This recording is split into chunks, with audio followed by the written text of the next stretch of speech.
हम पिछली कक्षा में रूसो के सामान्य इच्छा सिद्धांत के बारे में पढ़ा था हमने कि किस प्रकार से रूसो का सामान्य इच्छा सिद्धांत, जिसमें रूसो सामान्य इच्छा को निरंकुश, अविभाज्य, अदेव एवं उसको पूरी तरह से सर्वोच्च मानता है।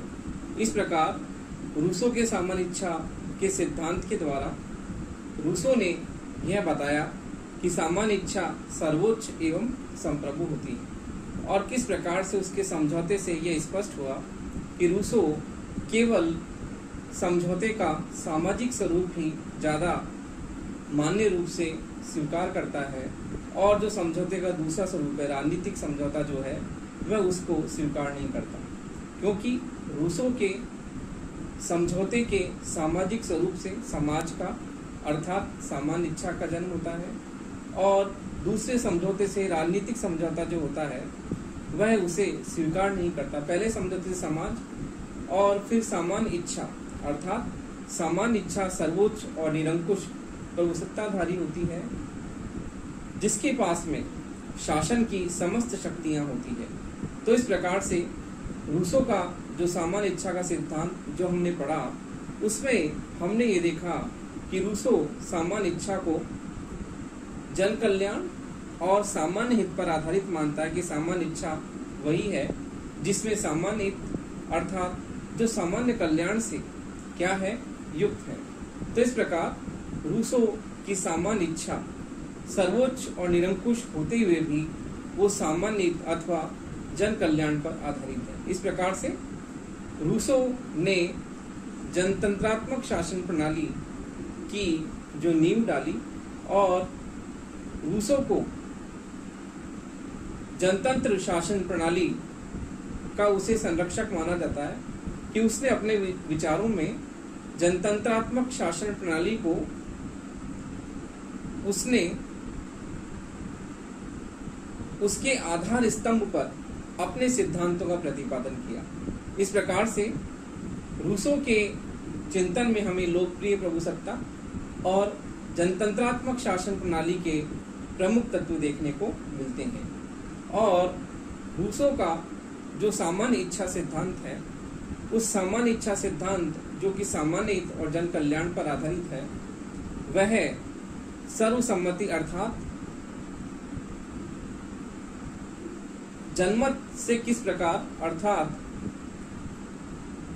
जन सहमति से किस प्रकार रूसो की सामान्य इच्छा जो है उसमें अंतर है। और रूसो सामान्य इच्छा को आदर्श इच्छाओं का योग मानता है। वो कहता है कि मनुष्य की जो सर्वश्रेष्ठ इच्छाएं हैं अर्थात जो मनुष्य में शुभ की प्रतीक जो इच्छाएं हैं, जो सभी व्यक्ति के कल्याण अर्थात लोक कल्याण पर जो आधारित है, उन इच्छाओं के अर्थात आदर्श इच्छाओं के योग को वो क्या मानता है, सामान्य इच्छा मानता है। तो इस प्रकार रूसो की सामान्य इच्छा और सर्वसम्मति में क्या अंतर है वो हम देखते हैं। किस प्रकार रूसो सामान्य इच्छा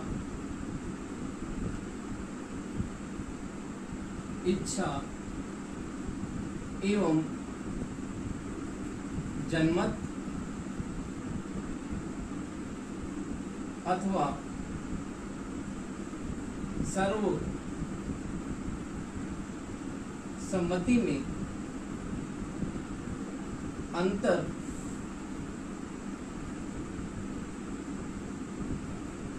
सामान्य इच्छा एवं जनमत तथा सर्व सम्मति में अंतर किस प्रकार है, देखिए।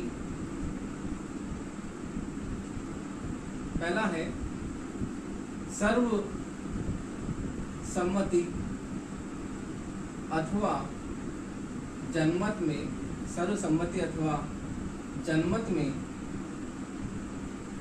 संख्या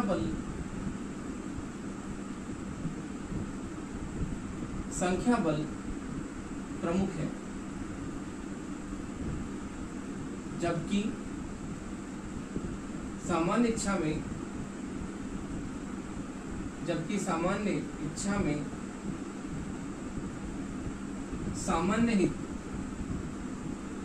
क्या है, प्रमुख है। देखिए जनमत में संख्या बल को प्रमुख रूप से माना जाता है। जनमत संख्या बल पर अर्थात जनमत में बहुमत का शासन होता है और बहुमत में केवल संख्या बल को प्रमुख रूप से लिया जाता है, अर्थात लोगों के हेड्स गिने जाते हैं जनमत में। तो जनमत में संख्या बल प्रमुख रूप से माना जाता है, जबकि सामान्य इच्छा में जो सामान्य हित है वो क्या है, सर्वप्रमुख है। तो जनमत और सामान्य इच्छा में अंतर, पहला अंतर यह है कि सर्वसम्मति अर्थात जनमत और सामान्य इच्छा में प्रमुख अंतर है कि जनमत में तो संख्या बल है, जबकि सामान्य इच्छा में क्या है, सामान्य हित प्रमुख है। सामान्य इच्छा में देखिए एक ऐसी एकता पाई जाती है, सामान्य इच्छा में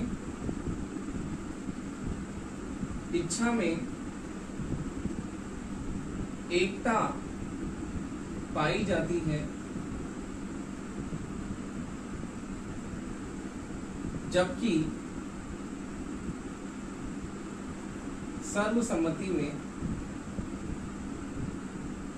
सर्वसम्मति में नहीं पाई जाती है। तो देखिए दूसरा अंतर है, सामान्य इच्छा में एकता पाई जाती है और सर्वसम्मति में ऐसी एकता कभी भी नहीं पाई जाती है। सामान्य इच्छा किसी एक व्यक्ति या कुछ व्यक्ति या अनेक व्यक्तियों की इच्छा होती है, जबकि सर्वसम्मति में सभी की इच्छाओं का योग होता है, वो बहुमत की इच्छा होती है, सभी लोगों की इच्छा इसमें होती है। अगला अंतर है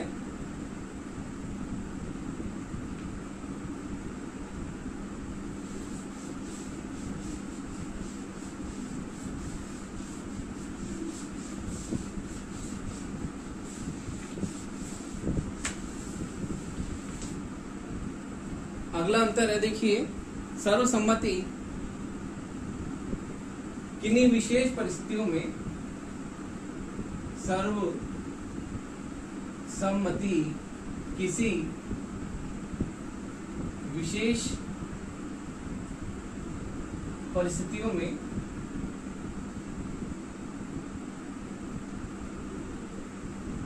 किसी विशेष वर्ग की इच्छा से, किसी विशेष वर्ग की इच्छा से संबंधित, इच्छा से या हितों से संबंधित हो सकती है, जबकि सामान्य इच्छा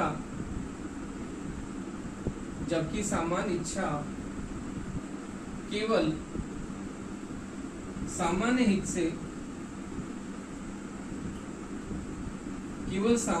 से संबंधित होती है। देखिए सर्वसम्मति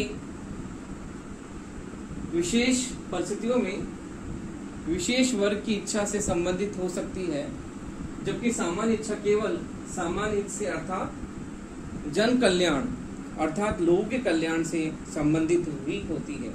इसमें केवल जन कल्याण को ही प्रमुख रूप से माना जाता है, जबकि सर्वसम्मति में अर्थात जनमत में किसी विशेष परिस्थिति में किसी विशेष वर्ग की अर्थात किसी विशेष वर्ग के हितों से ये संबंधित हो सकती है। जैसे कि हम लोकतंत्रात्मक शासन प्रणाली में देखते हैं कि जनमत में कभी कभी किसी विशेष वर्ग का अर्थात जनमत में संख्या बल को प्रमुख रूप से लिया जाता है, और जो संख्या में ज्यादा होता है उसके हितों से संबंधित क्या होती है, सर्वसम्मति होती है, अर्थात उसमें उस विशेष वर्ग के हितों का ध्यान रखा जाता है, क्योंकि चुनावों में जनमत जो होता है वो संख्या बल पर आधारित होता है, जबकि सामान्य इच्छा केवल सामान्य हित से अर्थात जन कल्याण से संबंधित होती है और उसमें केवल जन कल्याण ही केवल एक प्रमुख आधार है। तो इस प्रकार सर्वसम्मति में विशेष वर्ग की हितों को प्रतिनिधित्व दिया जाता है, जबकि सामान्य इच्छा में केवल सामान्य हित की बात की जाती है। अगला देखिए,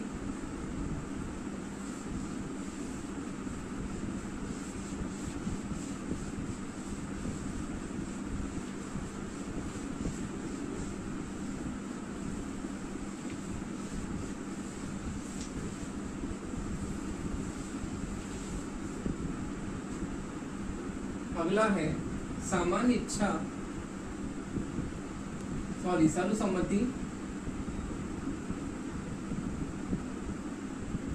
सर्वसम्मति में सबकी इच्छाओं का योग होता है। सर्वसम्मति में सबकी इच्छाओं का योग होता है, जबकि सामान्य इच्छा एक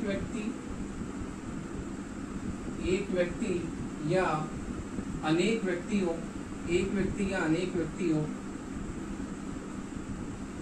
या सभी की इच्छाओं पर आधारित हो सकती है।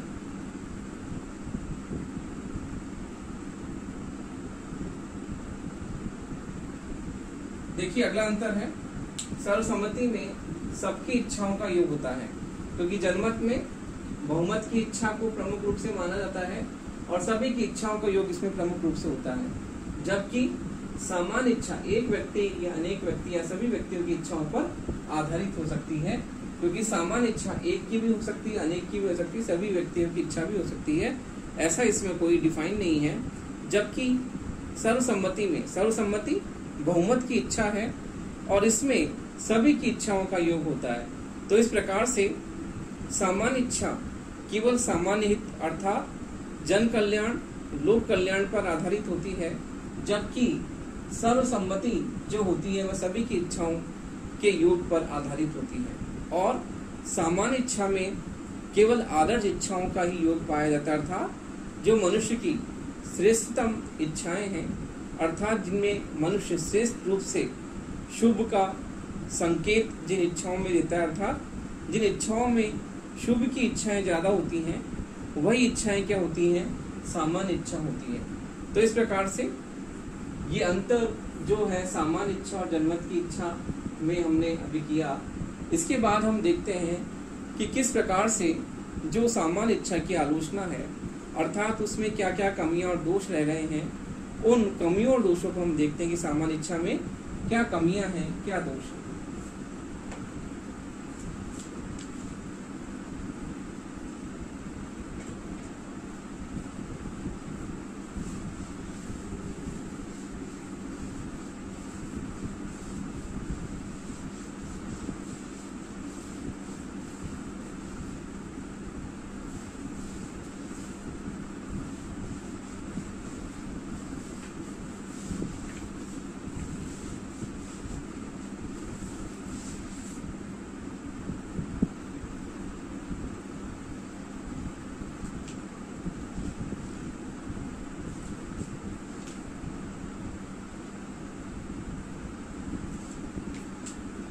देखिए सामान्य इच्छा की आलोचना,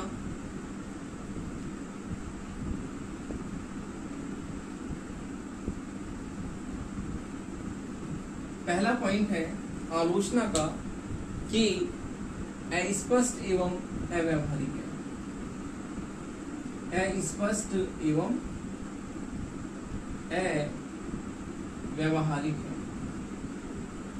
देखिए दूसरों की सामान्य इच्छा अस्पष्ट है और अव्यावहारिक है कि किस प्रकार से जो सामान्य इच्छा का निर्माण कैसे होता है, किस प्रकार उसमें यथार्थ इच्छाओं में कमी होती है और आदर्श इच्छाओं की प्रधानता उसमें संयुक्त होती है। तो ये क्या है, अस्पष्ट और अव्यवहारिक है कि इसमें ये बहुत ही कठिन है कि किस समय वो जो है सामान्य इच्छा का ज्ञान प्राप्त करना था। सामान्य इच्छा कब जो है जन कल्याण पर आधारित होती है, आदर्श इच्छाओं का समावेश उसमें कब होता है। तो ये मालूम करना बहुत कठिन है कि सामान्य इच्छा कब सामान्य इच्छा में वो बदलती है, अर्थात वो सामान्य इच्छा किस रूप में वह जन कल्याण और लोक कल्याण पर आधारित होती है, जब उसे हम सामान्य इच्छा में क्या करें, शामिल करें। अगला है यथार्थ इच्छा तथा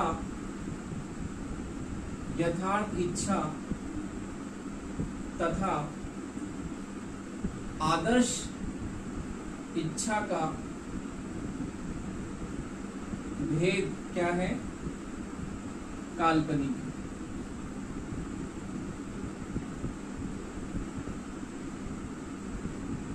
यथार्थ इच्छा तथा आदर्श इच्छा का भेद, जो अंतर रूसो ने प्रस्तुत किया कि यथार्थ इच्छा और आदर्श इच्छा में जो अंतर उसने प्रस्तुत किया, ये अंतर जो है वह बहुत ही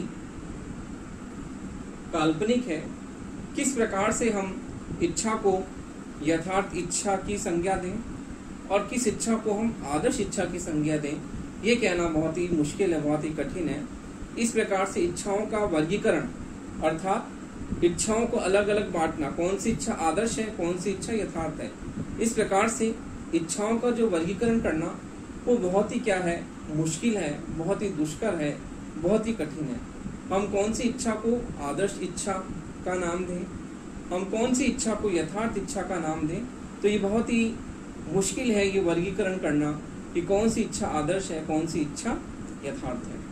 फिर है अगला जो आलोचना है वो है कि सामान्य हित की व्याख्या संभव नहीं है। सामान्य हित की व्याख्या संभव नहीं है। तो देखिए, सामान्य हित की व्याख्या संभव नहीं है, इसका मतलब ये है कि सामान्य हित को डिफाइन करना कि सामान्य इच्छा सामान्य हित पर आधारित होती है, जन कल्याण पर आधारित होती है, इसको स्पष्ट करना ये भी क्या है, बहुत ही मुश्किल काम है कि सामान्य हित को हम किस प्रकार से उसको व्याख्यात करें, अर्थात उसका स्पष्ट रूप से हम उसका उल्लेख करें कि सामान्य इच्छा क्या है। तो इस प्रकार सामान्य इच्छा की व्याख्या करना बहुत ही मुश्किल है कि ऐसा काम है कि समुद्र को लहरों की मुट्ठी में बांधने वाला प्रयास ये लगता है कि किस प्रकार हम इसे सामान्य हित में इसे क्या करें, इसे हम व्यक्त करें। तो सामान्य इच्छा को सामान्य हित में व्यक्त करना बहुत ही मुश्किल काम है। किस प्रकार से हम सामान्य इच्छा में सामान्य हित की अभिव्यक्ति करें, ये बहुत ही मुश्किल है और बहुत ही असंभव कार्य है। अगला है निरंकुश तथा अत्याचारी, निरंकुश तथा अत्याचारी राज का पोषक, अर्थात जो ये सामान्य इच्छा है वो निरंकुश है और निरंकुश के साथ साथ इसमें अत्याचारी शासन, क्योंकि सामान्य इच्छा निरंकुश है और सर्वोच्च है, और सर्वोच्च होने के कारण इसमें अत्याचारी शासन की संभावनाएं क्या है, अधिक है। क्योंकि निरंकुश होने के साथ साथ में शासन कैसा है, असीमित है, अमर्यादित है, अनियंत्रित है।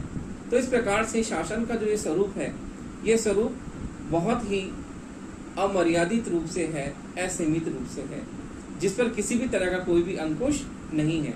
तो इस प्रकार का शासन अनियंत्रित, असीमित और अमर्यादित है, और इस निरंकुश शासन के कारण जो शासन का जो दायरा है वह असीमित हो जाता है, और असीमित होने के कारण शासन अत्याचार का द्योतक बन जाता है, और नागरिकों पर वो क्या करता है, अत्याचारी शासन शुरू हो जाता है। तो इस प्रकार से रूसो का यह सामान्य इच्छा का सिद्धांत निरंकुश है और अत्याचारी राज का पोषक है। अगला है प्रतिनिधियात्मक प्रजातंत्र में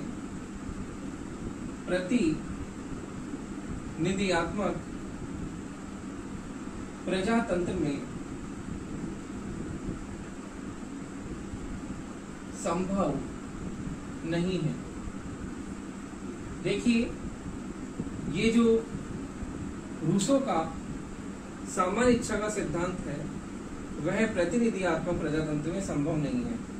प्रतिनिधियात्मक प्रजातंत्र अर्थात जो वर्तमान में लोकतंत्र का स्वरूप है, जिसमें जनता अपने प्रतिनिधियों को चुनती है और वो प्रतिनिधि चुनकर क्या करते हैं, शासन में भाग लेते हैं, सरकार बनाते हैं और जनता के प्रति उत्तरदायी होते हैं। और यदि वो जनता के प्रति उत्तरदायी नहीं होते तो अगले आगामी चुनाव में जनता क्या करती है, उनको हटा देती है और दूसरे लोगों को क्या करती है, वह सरकार बनाने का मौका देती है। तो इस प्रकार से प्रतिनिधियात्मक लोकतंत्र में यह जो सामान्य इच्छा है वह संभव नहीं है, क्योंकि सामान्य इच्छा का आधार सामान्य हित है, जबकि जनमत का आधार लोक कल्याण जन कल्याण है। ये भी सामान्य हित पर आधारित होती है, लेकिन जो जनमत में हम बहुमत के शासन की बात करते हैं वो अलग है, और ये सामान्य इच्छा में जो सामान्य हित है वो अलग है।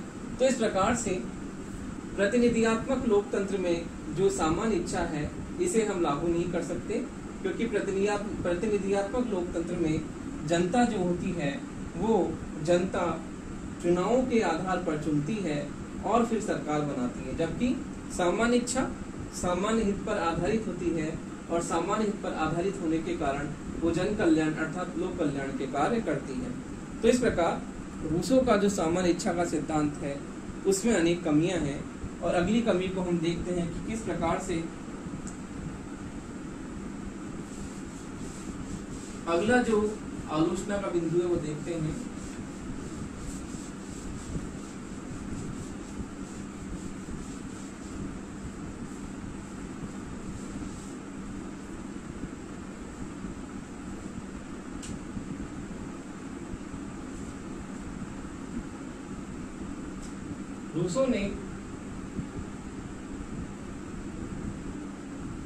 रूसो ने सामाजिक समझौते का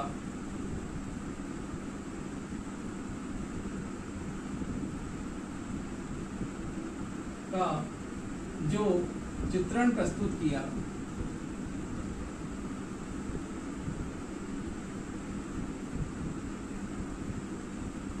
वह निराधार है, और उसका कोई ऐतिहासिक प्रमाण नहीं है। अर्थात रूसो का जो सामाजिक समझौता सिद्धांत है उसमें उसने जो समझौते के आधार पर जो चित्रण दिया है वो चित्रण भी क्या है, ऐतिहासिक प्रमाण नहीं है उसका। इस प्रकार से यह जो रूसो का चित्रण है वह क्या है, निराधार है। तो इस प्रकार से रूसो के सामाजिक समझौते सिद्धांत के द्वारा हमने सामान्य इच्छा को जन कल्याण और सामान्य हित पर आधारित माना है, और उसे आदर्श इच्छाओं से संयुक्त माना है। तो इस प्रकार रूसो के सामान्य इच्छा सिद्धांत में अनेक कमियां होने के बावजूद भी उसका महत्व बहुत ही है, क्योंकि रूसो की सामान्य इच्छा का सिद्धांत लोकतांत्रिक शासन प्रणाली का इसमें समावेश करता है कि रूसो किस प्रकार से जनतंत्रात्मक शासन प्रणाली का समर्थक है, और वो शासन का आधार जनसम्मति को मानता है। तो इस प्रकार से रूसो के सामान्य इच्छा सिद्धांत में अनेक कमियां, अनेक आलोचनाओं के बावजूद भी हम यह कहते हैं कि रूसो का जो सामान्य इच्छा का सिद्धांत है वह बहुत ही महत्वपूर्ण है, और उसके सिद्धांत के द्वारा हमें लोकतंत्रात्मक शासन प्रणाली का जो वह मार्गदर्शन करता है वह बहुत ही प्रशंसनीय है। और रूसो का जो ये सिद्धांत है वह सिद्धांत उसे राजनीति विज्ञान में अमरता प्रदान करता है। तो देखिए उसके सिद्धांत के महत्व के बारे में हम देखते हैं कि उसके सिद्धांत का महत्व किस प्रकार से है। तो देखिए रूसो के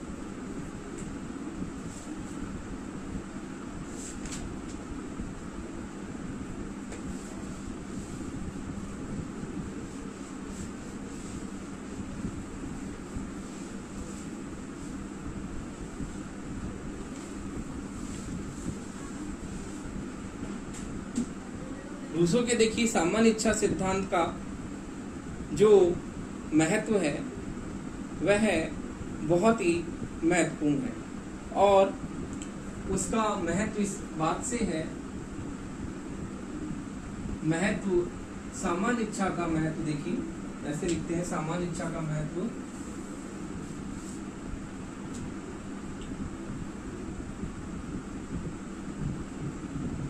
सामान्य इच्छा का महत्व।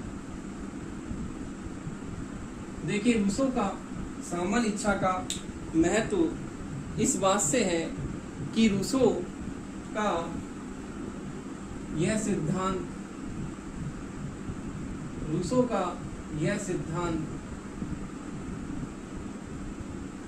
लोकतंत्र का समर्थक, रूसो का यह सिद्धांत लोकतंत्र का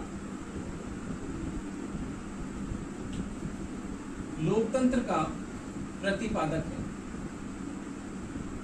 रूसो का यह सिद्धांत लोकतंत्र का प्रतिपादक है। किस प्रकार से रूसो ने लोकतंत्र के सिद्धांत को इसके द्वारा बताया है। इस प्रकार इस सिद्धांत में व्यक्ति तथा सामाजिक हित, इसमें व्यक्ति तथा सामाजिक हित दोनों को प्रधानता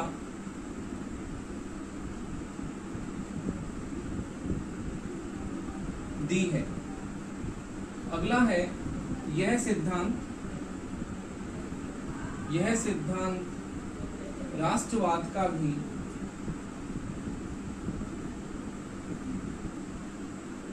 समर्थक है। यह सिद्धांत राष्ट्रवाद का भी समर्थक है। तो देखिए रूसो के चिंतन में हमें इस बात का पता चलता है कि यह सिद्धांत लोकतंत्र का प्रतिपादक है, जनतंत्रात्मक शासन प्रणाली का उसने प्रतिपादन किया है। फिर व्यक्ति तथा सामाजिक हित दोनों को ही इसमें प्रधानता दी जाती है। फिर इसमें राष्ट्रवाद की बात भी की जाती है, और ये सिद्धांत राष्ट्रवाद का भी समर्थक है। और इसमें व्यक्ति तथा समाज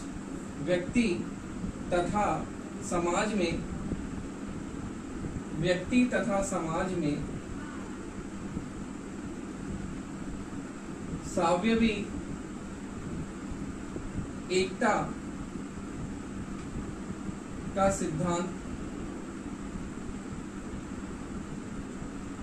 व्यक्ति तथा समाज में स्वावलंबी एकता का सिद्धांत हमें इसमें देखने को मिलता है।